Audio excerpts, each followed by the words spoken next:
Bueno, hola chicos, ¿cómo están? Acá vamos a empezar la segunda mitad del año de Física y Astronomía de sexto con el tema fenómenos térmicos.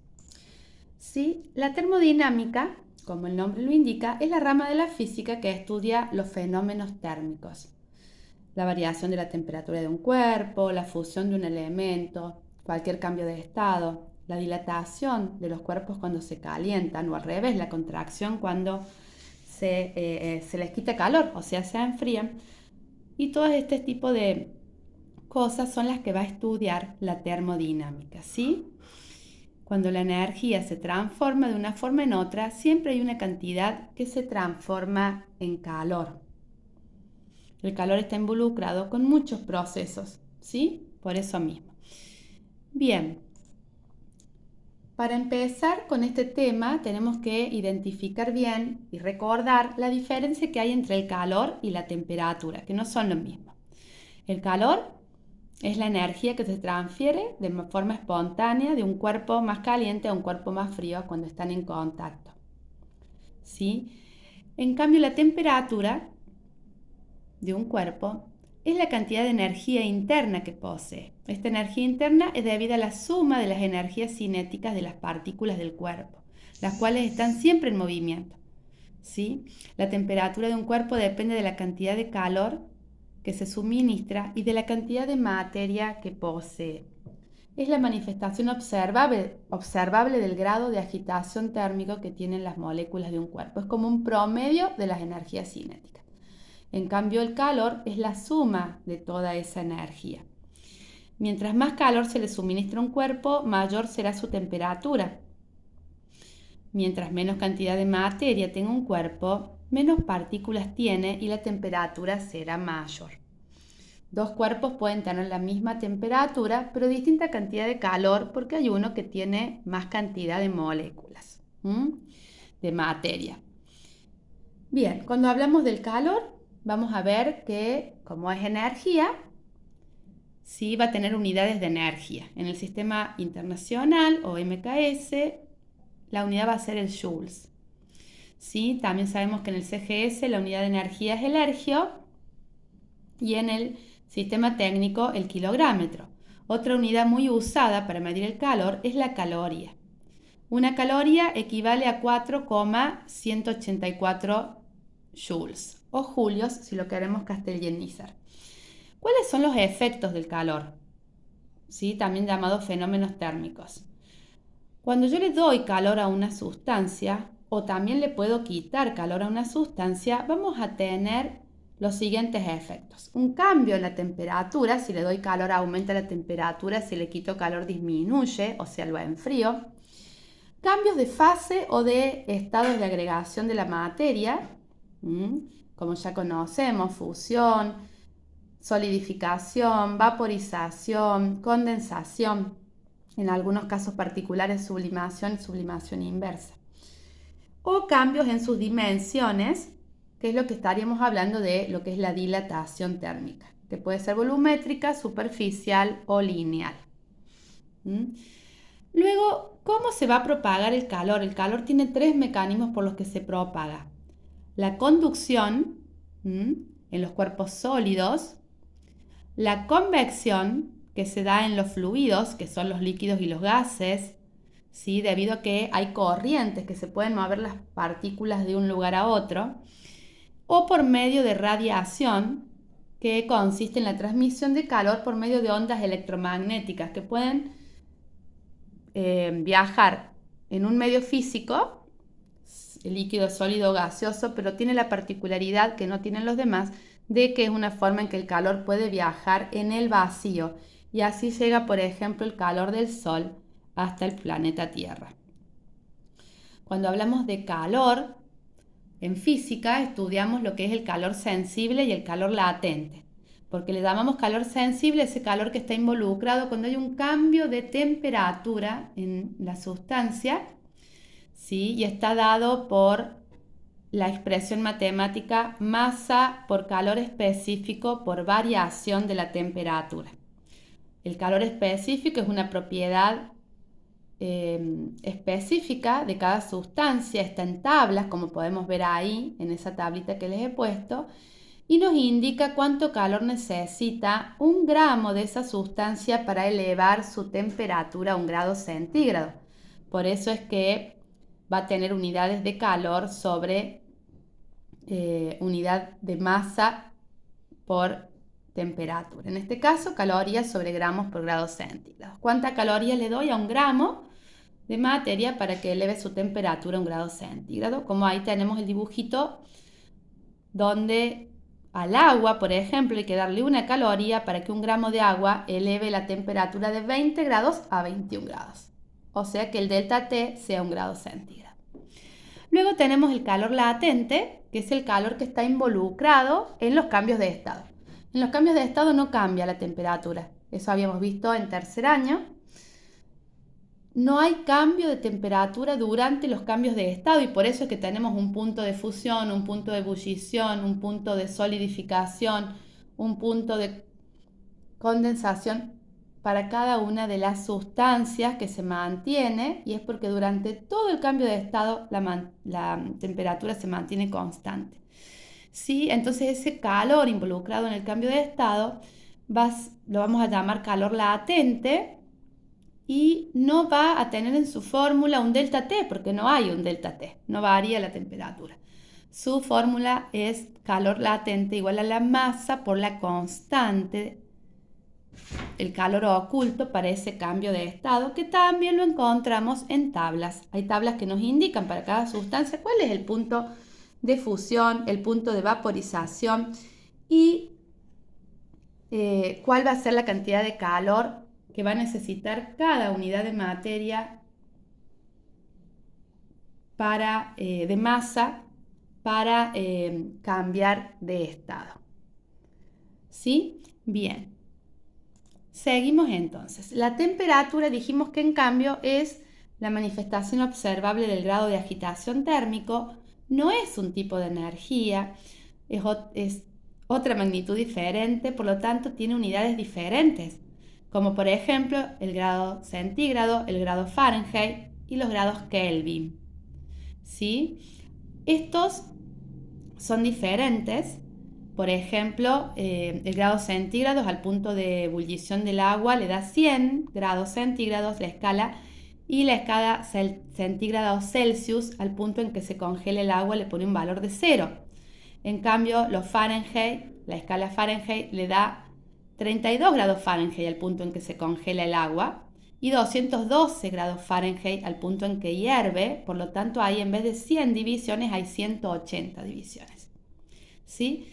El grado Kelvin le da 273,15 para ser más exactos. Muchas veces usamos 273 nada más al punto en que se congela el agua y 373,15 al punto en que hierve el agua, la temperatura en que hierve. Por lo tanto, ahí también tenemos 100 divisiones. ¿Sí? Por eso cuando yo paso de grados centígrados a Kelvin, simplemente sumo 273 o 273,15 si quiero ser más exacto, y si hago la operación inversa para pasar de Kelvin a Celsius o centígrados, resto 273.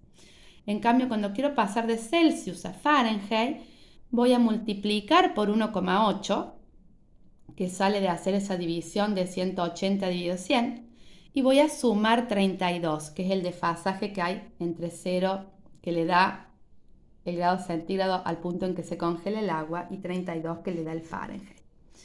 Si quiero hacer al revés, pasar de Fahrenheit a centígrados, voy a restar 32 y luego dividir por 1,8. En el orden, la operación inversa y en el orden inverso. Todo esto lo estamos refrescando rápidamente porque lo habíamos visto en tercero. Igualmente queda el PowerPoint para ustedes, así que lo pueden trabajar más detenidamente. Bien, nosotros ¿dónde vamos a trabajar en sexto año? En lo que es la radiación térmica. ¿Sí?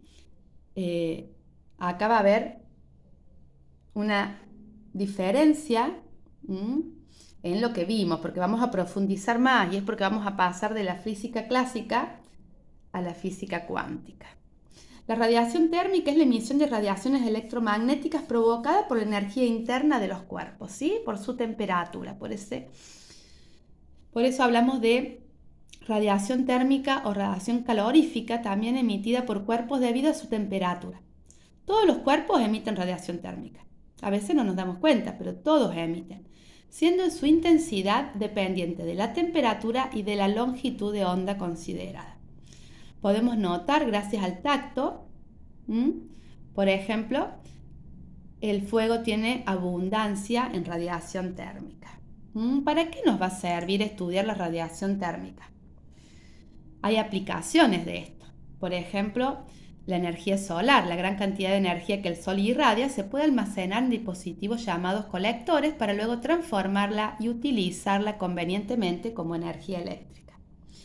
También para las cámaras infrarrojas.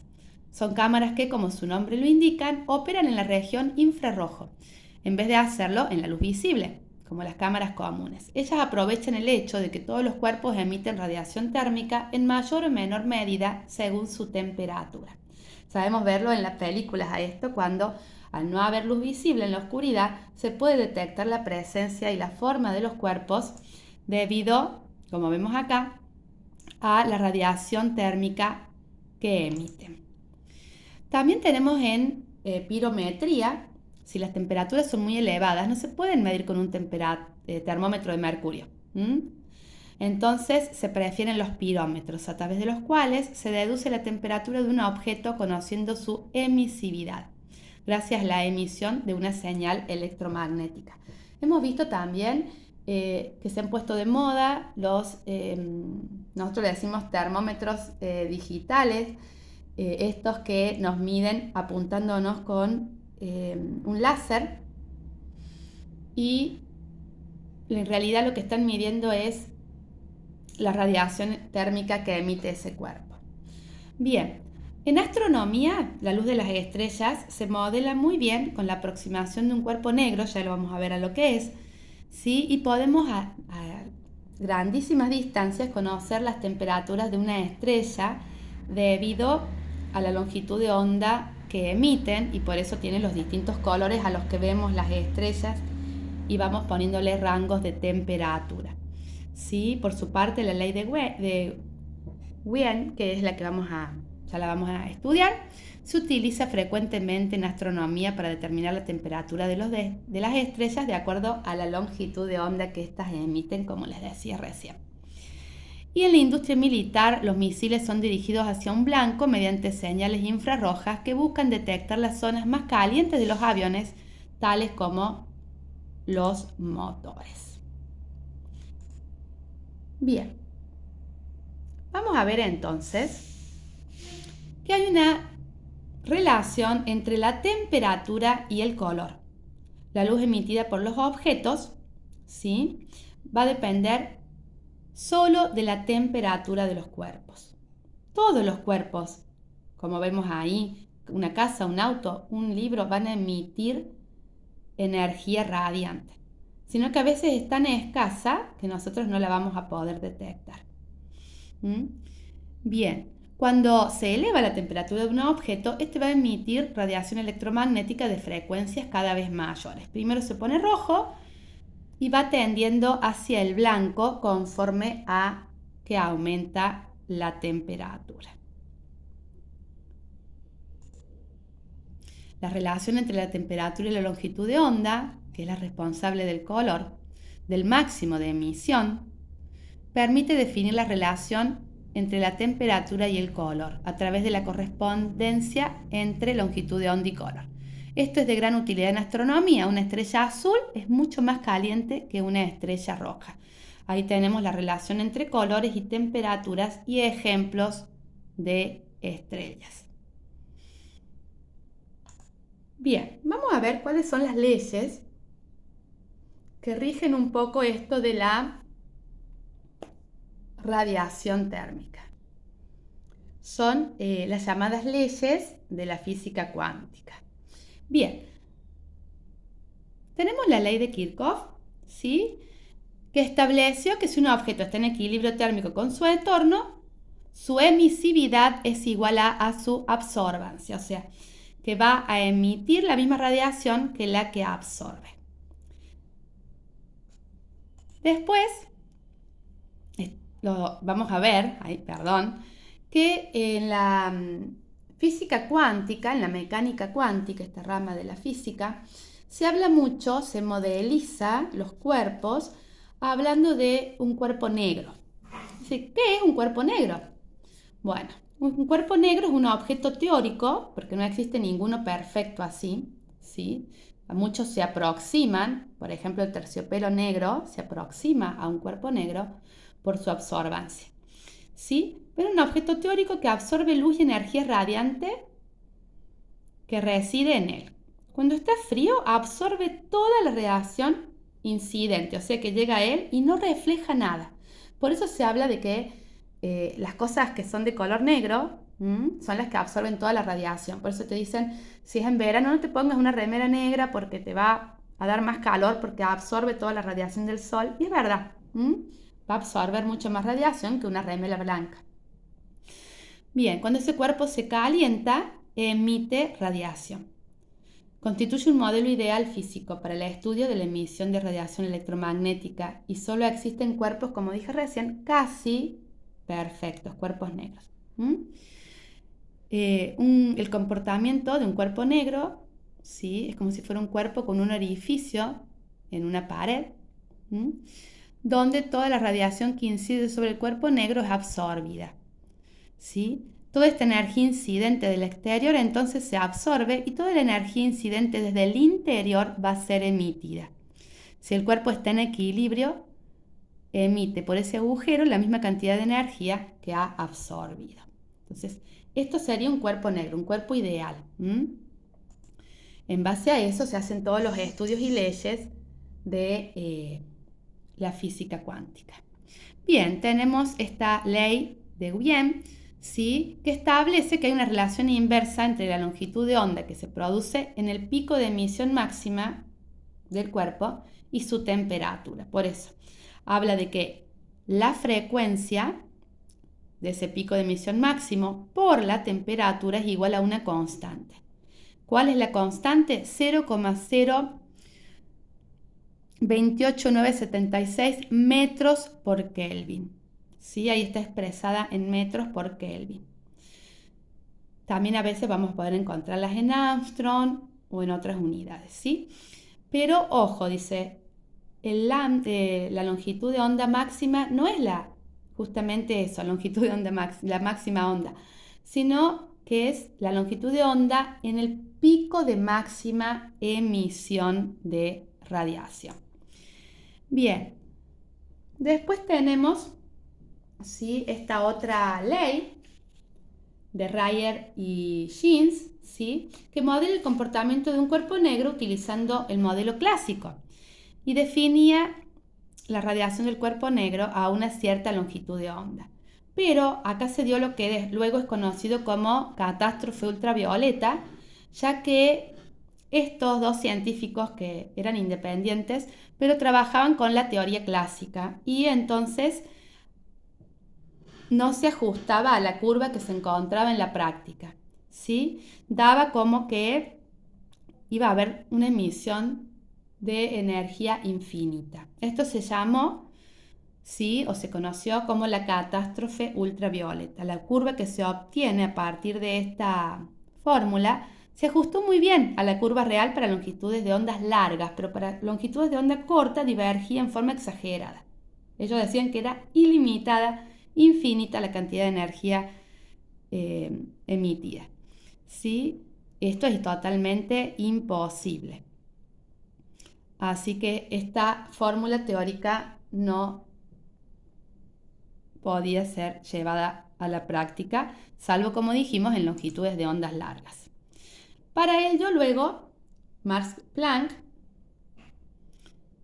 estuvo mejorando, ¿sí?, un poco todo este estudio, introduciendo lo que se llama constante de Planck, que también la hemos visto cuando estudiamos modelo atómico actual, el modelo atómico de Schrödinger y en qué postulado se basaba. Ayudó mucho estas ecuaciones de Planck también en la parte del estudio del comportamiento de los electrones. Bien. Él simplemente se ajustó un poco la ley de Wien para que pudiera adaptarse perfectamente a los datos experimentales. ¿Sí? Y en su ecuación habló que de la energía absorbida o emitida por los cuerpos no lo es de forma continua, sino que se daba en cuantos de energía, en cantidades no divisibles de energía.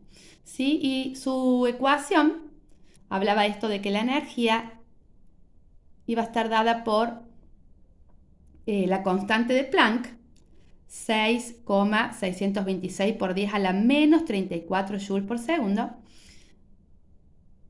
por la frecuencia de esa longitud de onda, de esa onda electromagnética.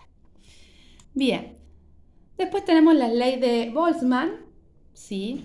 Que habla de que la potencia emisiva total, que es la cantidad de calor por unidad de tiempo, ¿sí? De radiación que abandona un cuerpo negro a diferentes longitudes de onda, está dada por la ecuación potencia emisiva igual a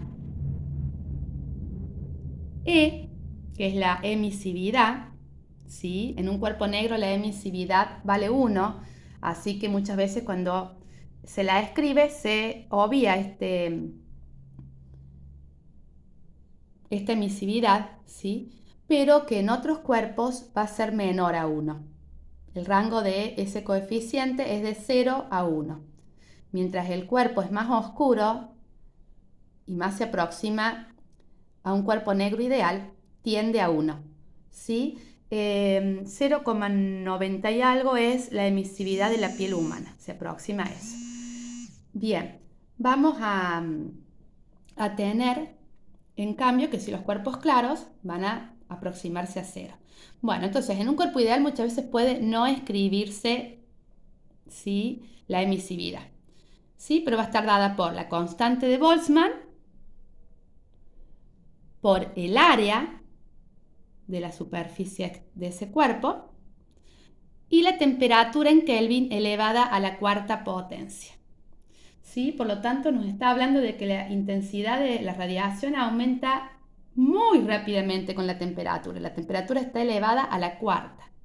Va a depender de, como dijimos, reitero, del área del cuerpo, de todo el área del cuerpo. No estamos hablando del área de una figura geométrica. Entonces, por ejemplo, cuando yo tengo un cubo, saco el área de un lado y tiene 6 lados un cubo. Entonces voy a multiplicar esa área por 6, la área de una cara, del cubo. ¿Sí? Bien, una esfera, yo no voy a sacar la superficie del círculo, sino voy a sacar la superficie de la esfera, que es 4 pi por radio al cuadrado. ¿Bien? Bueno, entonces vamos a tener que tener en cuenta, ojo en los ejercicios, si tenemos que hacer que sea el área total, la superficie total exterior de ese cuerpo. Bien.